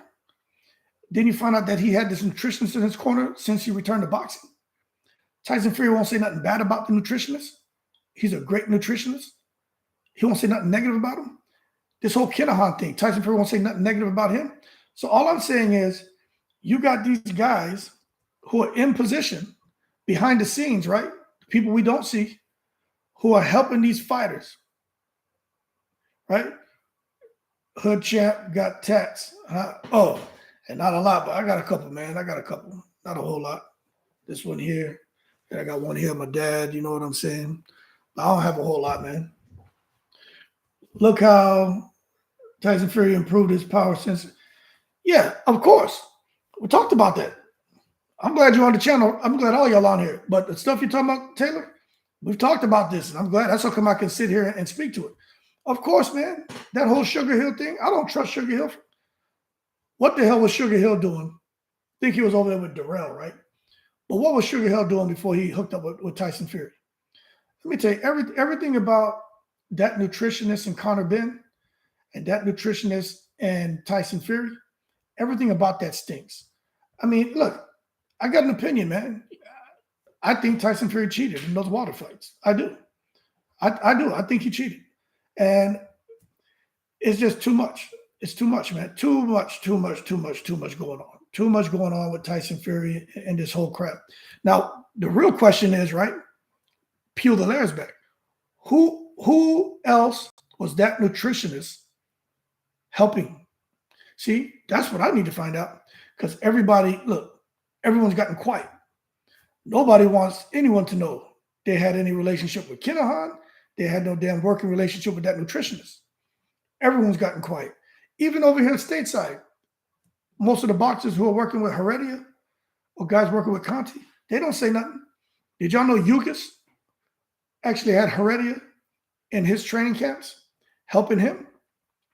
I'm not saying there was any foul play on Yugas' part, but what I'm saying is they know that these guys' names, there's a lot of controversy surrounding those names. They don't want that getting out. You know what I'm saying? And you can't make me, Taylor Fruitcake. Yeah, Bully Block. Everybody need to support Bully Block, man. He's a good dude. He's a good person, man, who's trying to do the right thing. Support that man. And he's open to feedback too. Help Bully Block out with his channel. Taylor says he's based in Dubai and all the fighters that hang out in Dubai. You're talking about the nutritionist, Taylor? But while you're answering that, I'm going to tell you, you guys can't make me believe that Heredia, who knows how to cycle these drugs, what drugs will mask it, when to take things so they'll be out your system, right? Victor Conti, how to cycle drugs, what drugs you can take to mask those PEDs, when to take it so it's out of your system, right? Then this guy here, the nutritionist, Usman is his name, right? You can't tell me that he knows what kind of PEDs to take, how to mask them, when to go to sleep, and the cycles to get it out your system. You can't tell me that those guys who have brilliant minds and understand pharmaceuticals, right? And understand drugs, and they know how to beat the system. You can't tell me that there's not still some cheating going on. I just refuse to believe that. I refuse to believe that. I don't care what no one says. I definitely think there's some foul play. I do. And that's why when it comes to what's his name, this guy, the next fight coming up, the next big fight coming up, where we're going to see what's going to happen, is this Caleb Plant Benavidez. We're going to see what's going on. Now that Dr. Usman, I don't know who he's working with right now, what's going on. But I tell you what, I would like to find out. Yep, no problem, Bully Block. I would like to find out who is he working with? Because we know Eddie Hearn knows what's going on. Eddie Hearn knows. Let me tell you something, man. Kinahan doctor. No, we're talking about things. I think we're talking about Dr. Usman.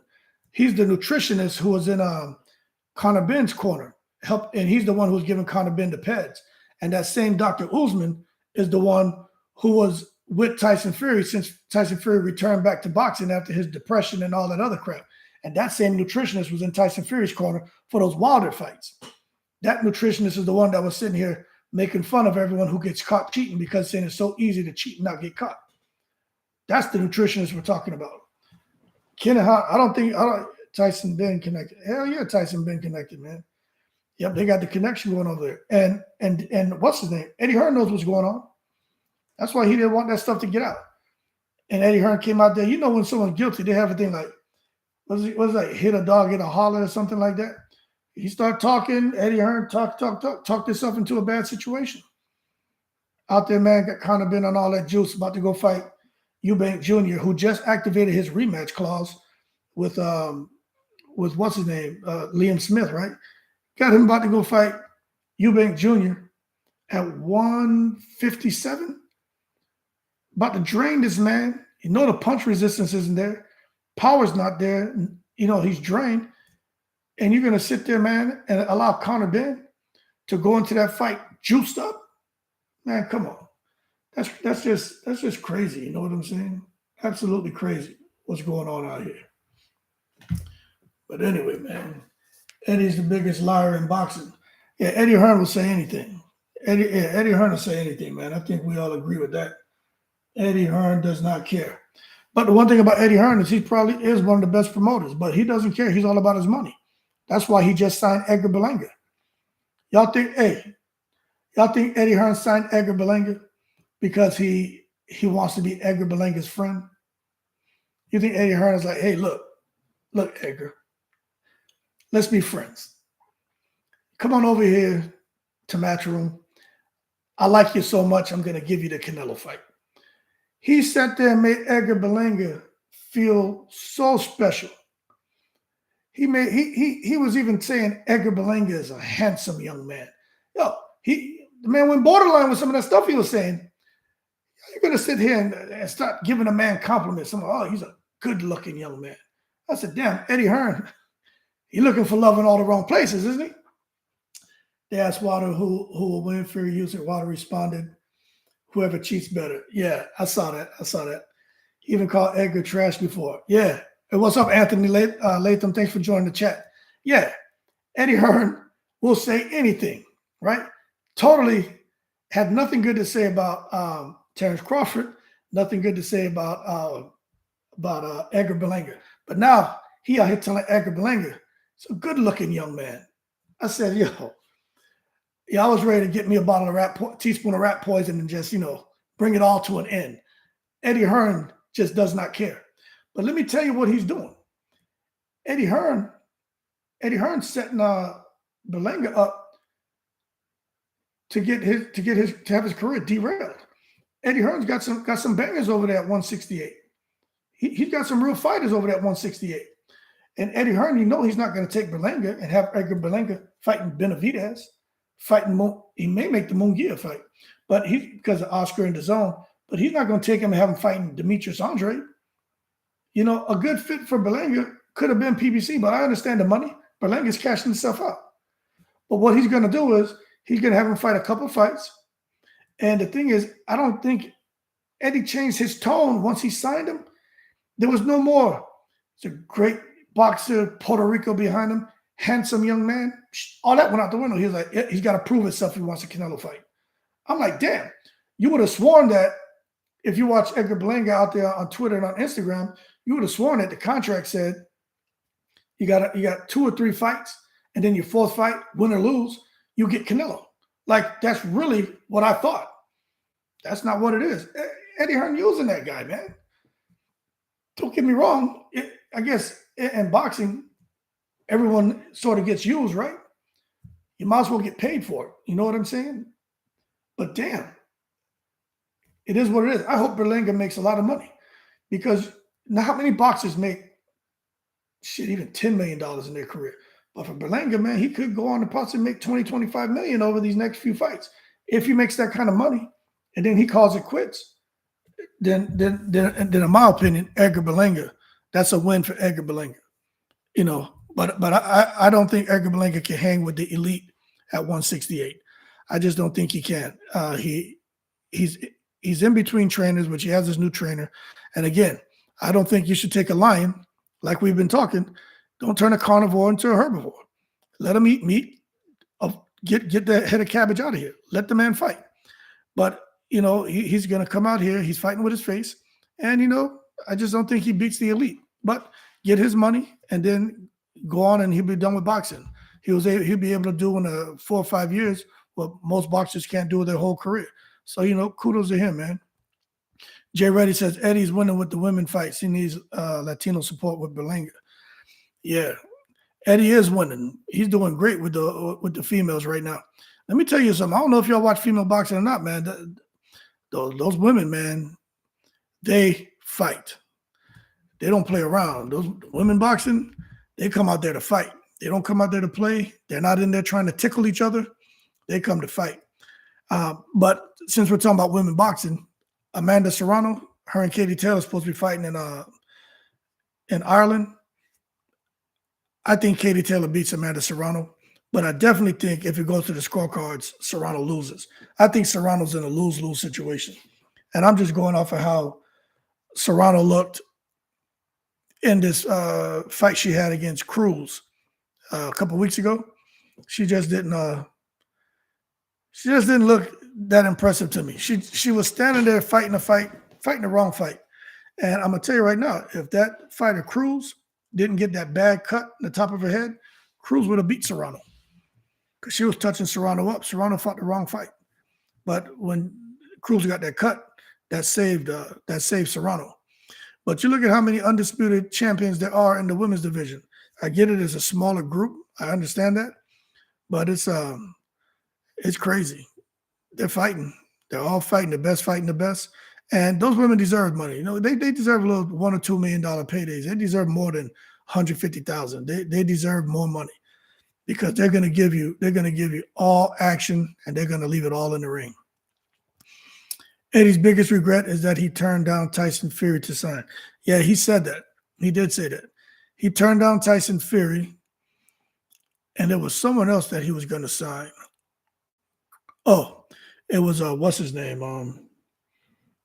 Eubank Jr. But there was some issues with a picture that Eddie Hearn's dad had on the wall in the Matchroom headquarters, and Eubank Sr. didn't like that picture, and Eddie Hearn's like, I'm not taking it down. It's one of my dad's favorite photos. Then that's where some bad blood started, because remember, Matchroom, they used to promote Eubank Sr.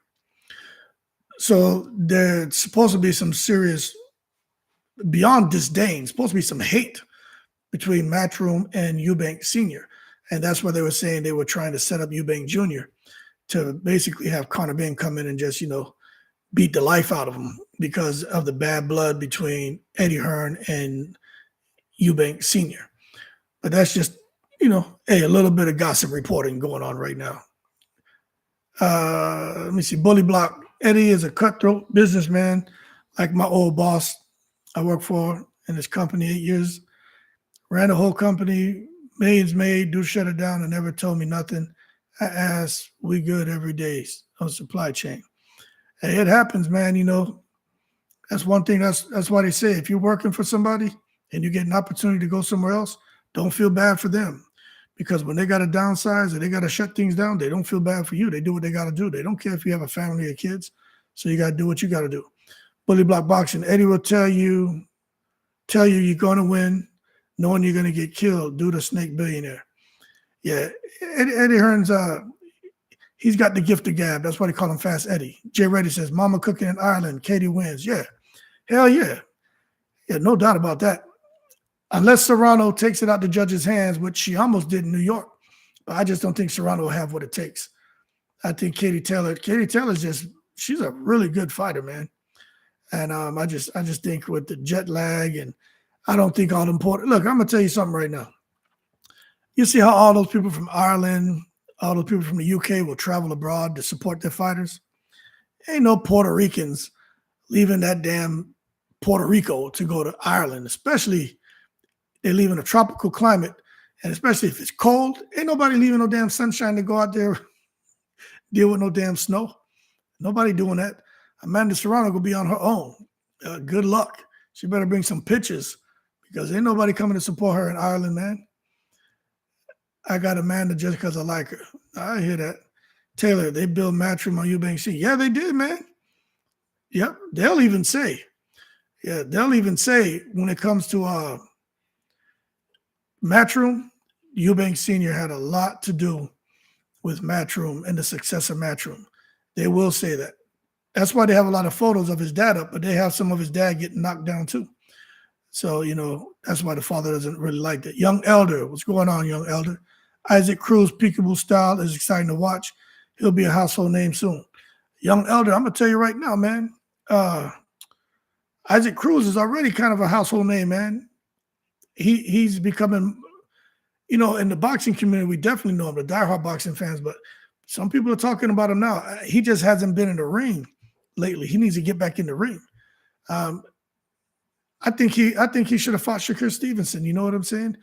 But these guys everyone's just trying to watch their careers. No one wants to take a loss, man. It's crazy. But I think Pitbull Cruz, man, I think he's a problem for anybody. He can fight. You're right. That peekaboo style, man, it's at any time. If he closes the distance, if Cruz closes the distance on you, it's just a matter of time. Like, he's that vicious of a fighter. You know who else is like that? But he's a heavyweight. I talked about him for like 2 seconds during this live. Richard Torres. If y'all don't know who Richard Torres is, he's on Top Rank. Y'all need to go watch him fight. If Richard Torres closes that distance on you, you're out of here. It's kind of like how Mike Tyson was. If they close the distance on you, you will not survive. You will not survive. Let me see. Taylor said, but Eddie has been making fun of him and ridiculous.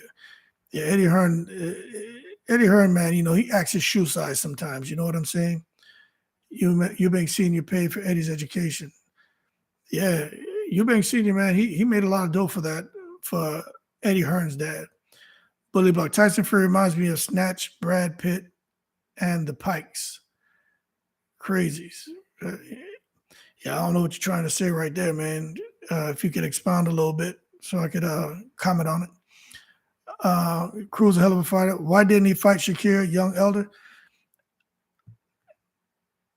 Yeah. He didn't fight Shakir. Cruz didn't fight Shakir Stevenson because that's a totally high-risk fight, man. He can't come off he can't afford another loss. Right now, he's got a good win streak going on. I think he's had two wins since he fought Tank. He can't come now and lose against Cruz. He's going to have to keep getting him some good wins. But I tell you what. I think Cruz. I'll tell you this: O'Shaquie Foster. I think he should fight Cruz. I think O'Shaquie Foster beats Cruz. The way O'Shaquie Foster beat Ray Vargas this past weekend, I think O'Shaquie Foster beats Cruz. But O'Shaquie Foster, man, they've been ducking him for a long time. A lot of people were ducking O'Shaquie Foster. But O'Shaquie Foster came out and now his star is shining very bright.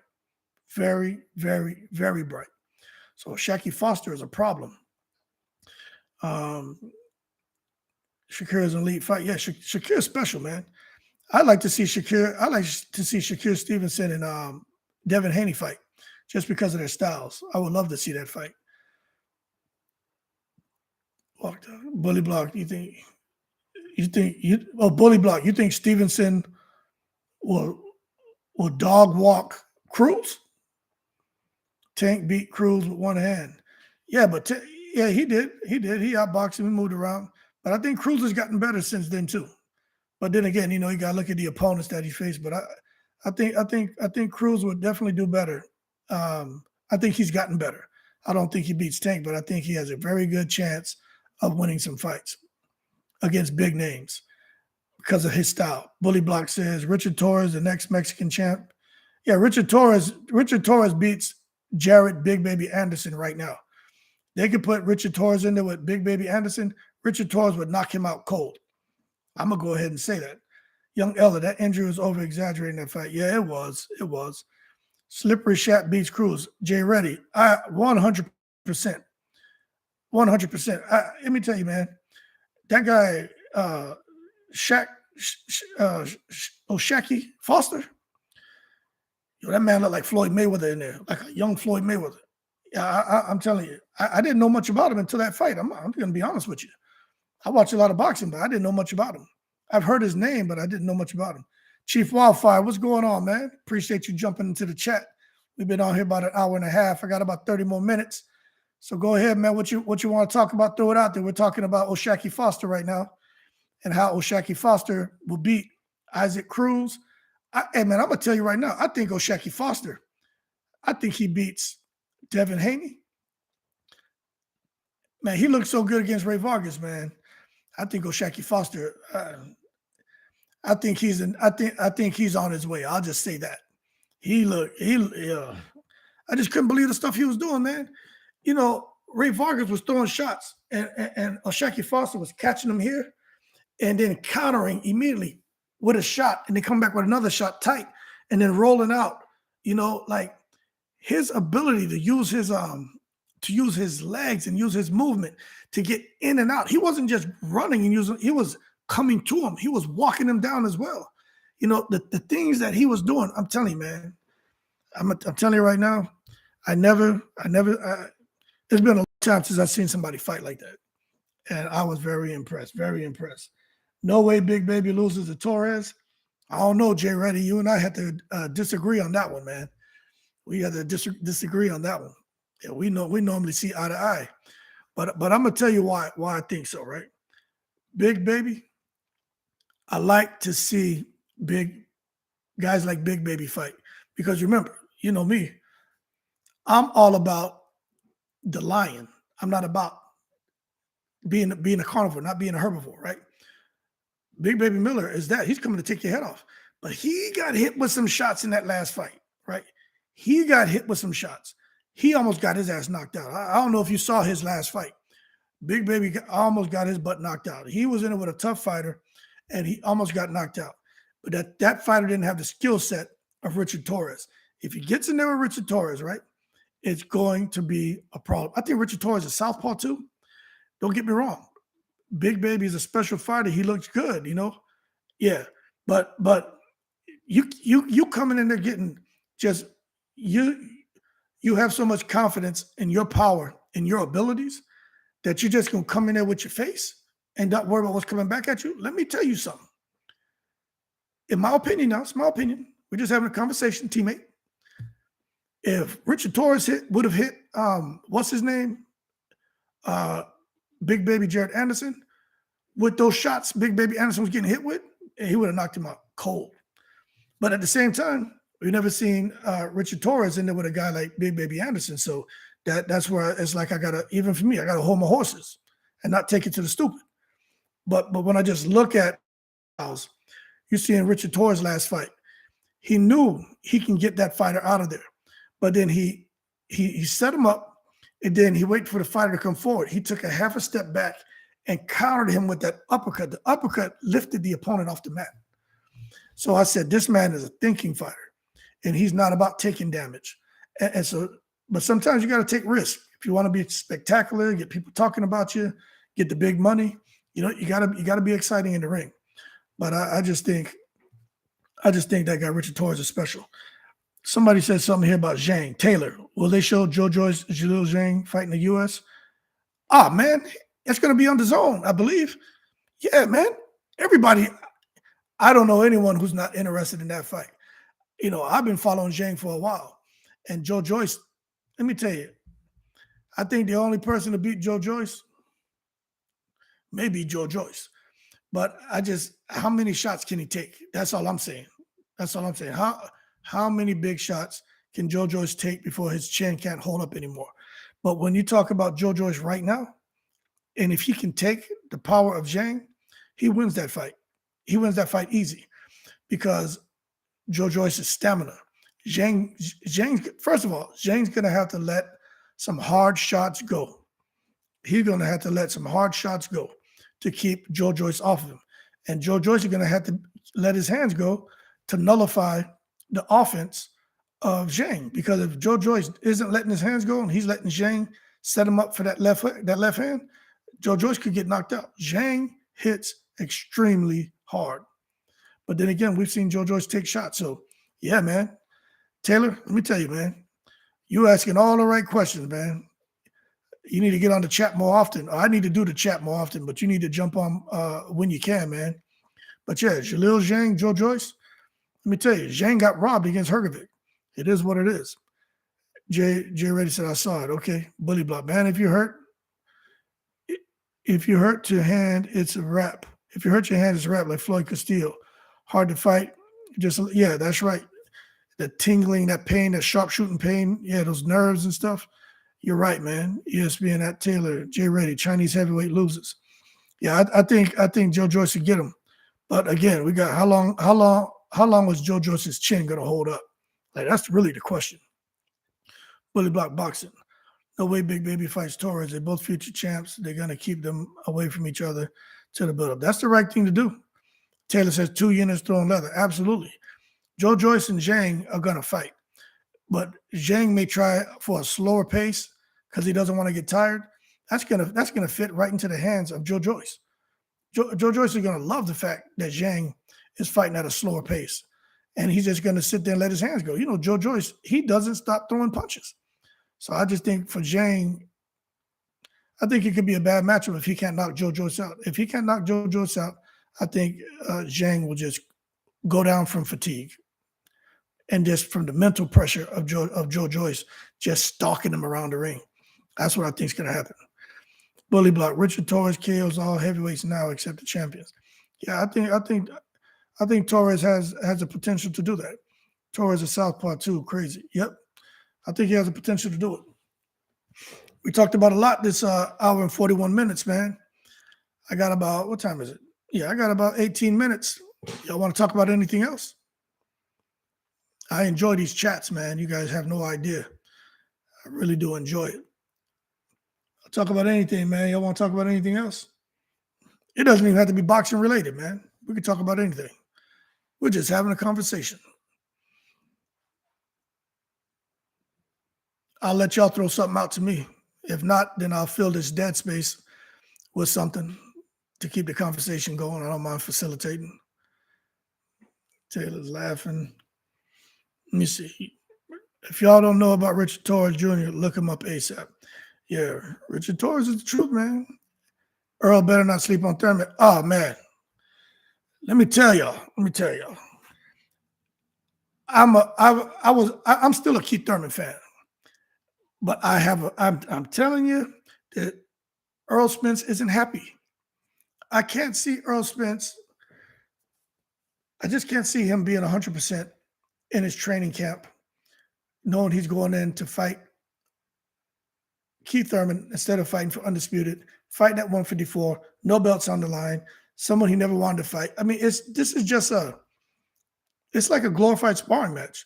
But I think Keith Thurman, he's the one that's going to be motivated. See, Errol Spence has to almost come down because look, he's fighting Keith Thurman. Keith Thurman sees what's there if he wins. He's like, man, if I beat him, this years of inactivity, none of that matters. The Pacquiao loss, that doesn't matter. I'm back on the top. That's really how it works. So I think Keith Thurman's going to have all the motivation in the world. I think Keith Thurman's going to put the work in.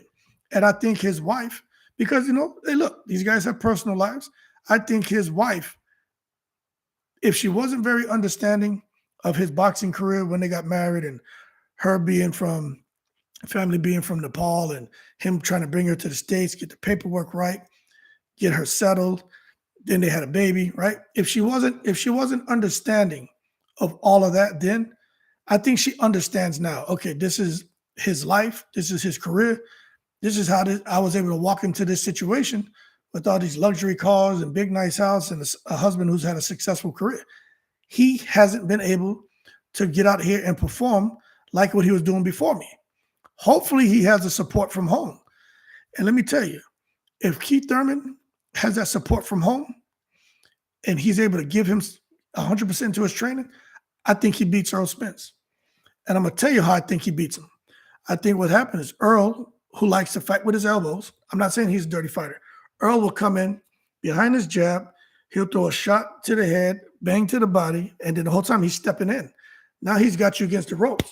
He will use this elbow, this forearm, to pin you against the ropes and then bang with the free arm.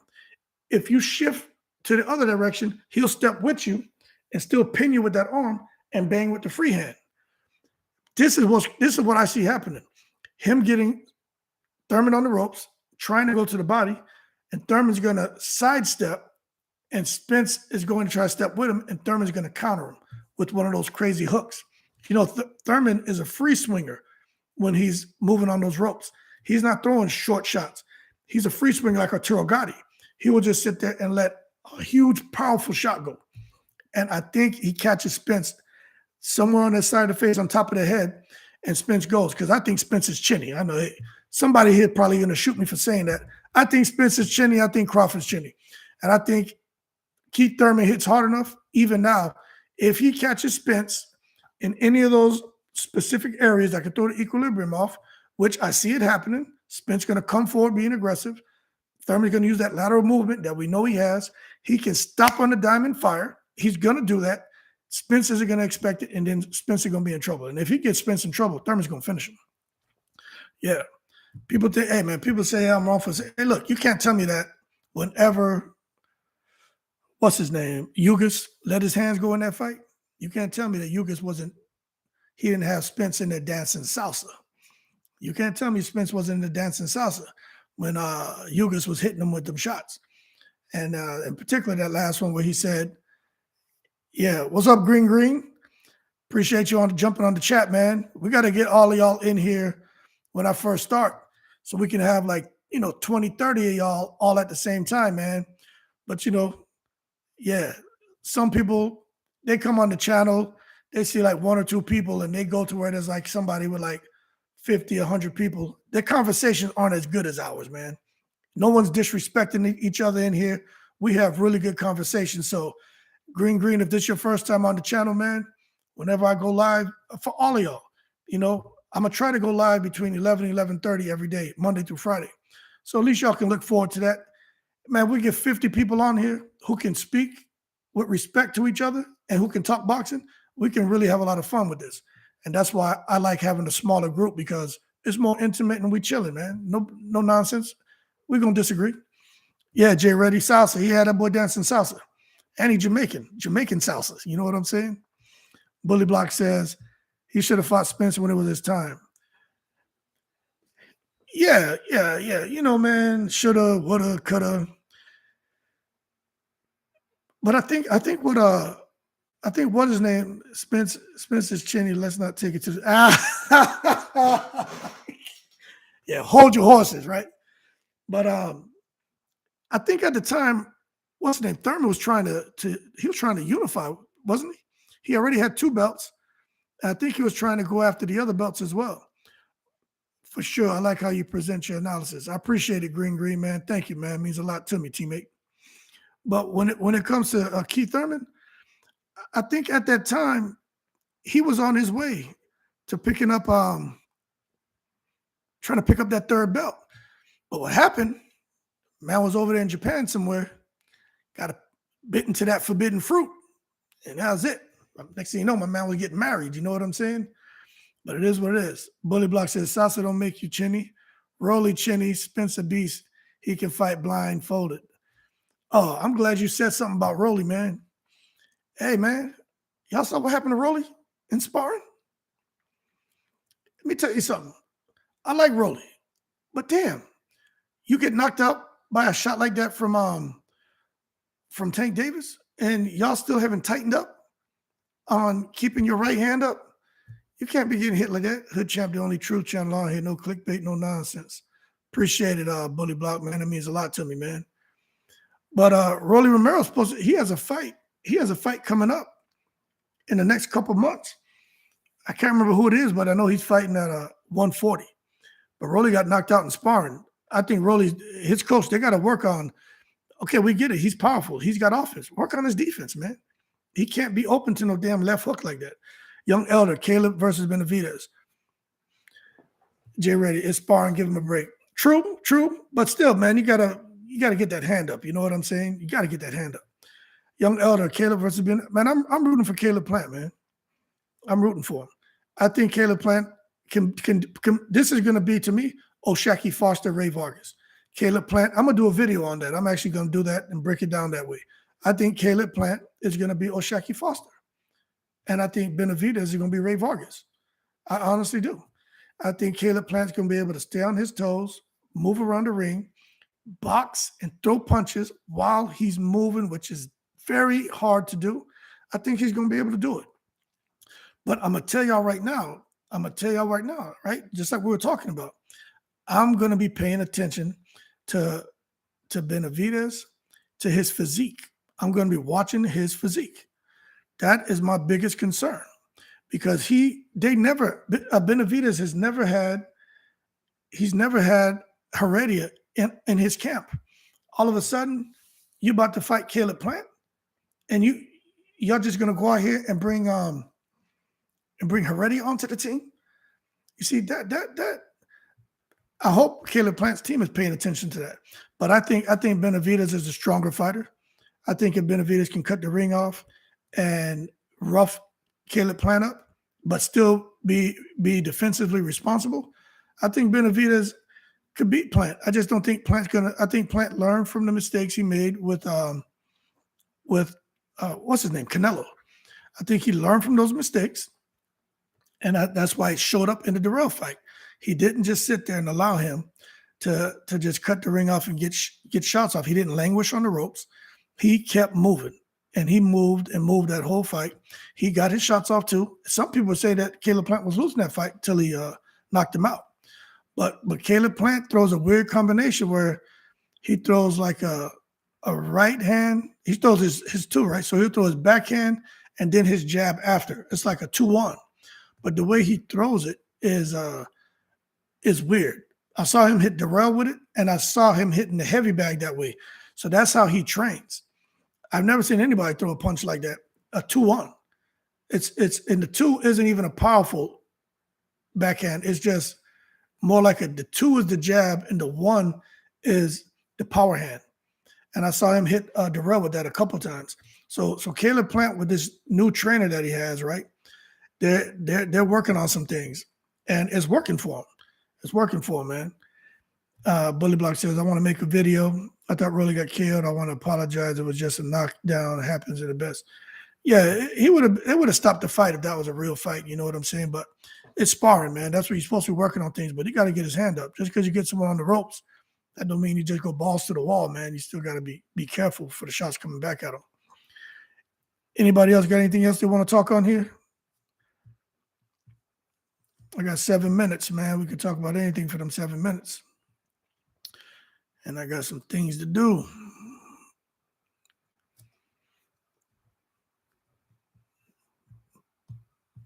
Anybody following that Kinahan? Kinahan going to go down. I think if they want to catch Kinahan, they would have got him a long time ago. But it is what it is. It is what it is. Y'all know Spence and Crawford supposed to be having conversations going on behind the scenes right now. Benavidez will kill Plant. I want Plant to win just because Benavidez talks trash, yeah. But supposedly Spence and Crawford are having some talks. And I think it's odd that there's, if you look at what's going on in boxing, right? Over the last few years, let's just be real. Since when has it been where you don't get fighters they're turning down interviews? You don't see Keith Thurman doing interviews. I get it that the fight's not signed yet, but Keith Thurman's supposed to be in training, but he can't even get someone to come into the camp to get an interview with him. No, Errol Spence not talking. Crawford ain't talking. You look at what's going on. Cody Crowley, man, he's out there fighting now. Virgil Ortiz and Stanley Eunice got a fight going on right now. Boots Ennis is fighting Roman Villa. Rashidi Ellis could be coming back to fight. What's his name? Blair the Flair Cobb. Jaime Munguia is supposed to be fighting Sugar Shane Mosley.